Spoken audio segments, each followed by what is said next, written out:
Hello বন্ধুরা, কেমন আছো তোমরা? টিএসটি সিনেমার ইউটিউব চ্যানেলে আপনাদেরকে স্বাগতম। আজকে অনেক হ্যাপি, কারণ আমাদের জাহিদ হাসান ভাইয়া, যিনি নিজেকে অনেক গুণী অভিনেতা মানেন এবং তিনি আমাদের অনেক গুণী অভিনেতা, কিন্তু আমাদের মেগাস্টার শাকিব খানকে অপমান করেছিল মেগাস্টার তকমা নিয়ে।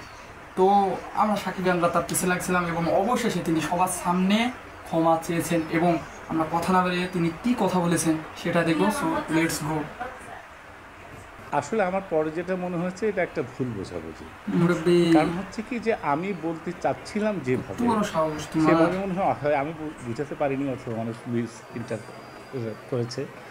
আমি তো মুরব্বী মুরব্বী, এইটা মানলাম না। আপনার বাক্যটা ছিল যে মেগা স্টার সুপারস্টার তকমা বিশেষ, মানে বিশেষত্ব আপনি মানেন না। মানে আপনি মানে বোঝাতে চেয়েছিলেন যে আপনি অভিনেতা, শাকিব খান অভিনেতা। ভাই, আপনি যে কটা হল আছে, যদি শাকিব খান না থাকতো, আপনি যদি থাকতেন, সেই কটা হলও থাকতো না। কয়টা মুভি দিয়েছেন আপনি? আপনি একজন মেগা স্টার, এই জন্য বলবো না তাকে, তার মতো ফ্যান ফলোয়ার কতজনের আছে। তিনি যে কত কষ্টে বাংলা সিনেমাকে আজকে এই মানে ধনী গরিব সম্পর্কে মুভির থেকে এত দূর নিয়ে আসছে কমার্শিয়াল মুভির মধ্যে। আপনি পারবেন? আপনি সবার ভালো অভিনেতা, ঠিক আছে, আপনি ভালো অভিনয় করেন, কিন্তু আপনি আমাদের মেগাস্টারকে অপমান করে আপনি কতটা নিচে নেমে গেছেন জানেন? তো আপনার বাকি বাক্যগুলো শুনুন। আপনি কিন্তু ক্ষমা চাচ্ছেন, তার জন্য আমরা সাকিব আমরা আপনাকে ক্ষমা করে দেবো। তো আমরা বাকি ভিডিওগুলো দেখি।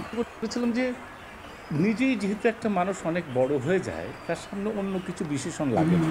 এটা আমি ঠিক। বলতে চাচ্ছিলাম যেরকম টম ক্রুজ, তারা কি অন্য কিছু নাম দেওয়ার দরকার আছে? শাহরুখ খান, সালমান খান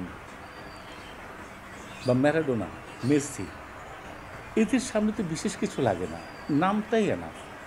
আমি সেইটাই বুঝাতে যেয়ে মানুষ কষ্ট পেয়েছে।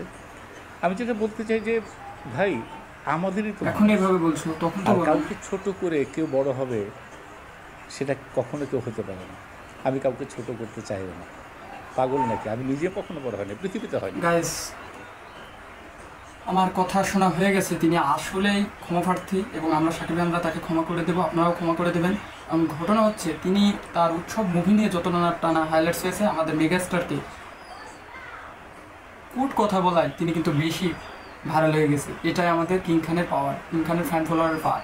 আপনি একটা কথা বললেন যে মেসি, ম্যারাডোনা, সালমান খান, শাহরুখ খান, এদের, টম ক্রুজ, এদের নামে বিশেষত্ব নাই। আপনার কে বলেছে?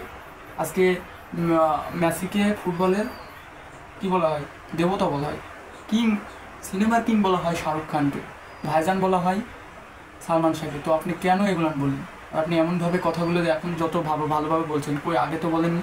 আগে ঠিকই তাকে অপমান করেছেন এবং আমাদের চাপে আপনি এমন বলছেন। সো নেক্সট টাইম আপনি অনেক ভালো মানের অভিনেতা, এগুলো বলবেন না এবং আমাদের কিং খানের সাথেই থাকবেন এবং আমাদের মেগাস্টার শাকিব খানের পাশে থেকে বাংলা সিনেমাকে আরও উঁচু লেভেলে নিয়ে যায়। তো ভালো থাকবেন, সুস্থ থাকবেন, বাংলা সিনেমার সাথে থাকবেন আপনারা সবাই।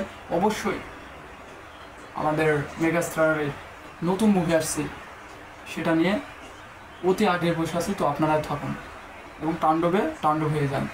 এখনও আপনার পাশে প্রেক্ষাগৃহে চলতেছে। তো আজকের মতো এখানে ভালো থাকুন, সুস্থ থাকবেন, ধন্যবাদ।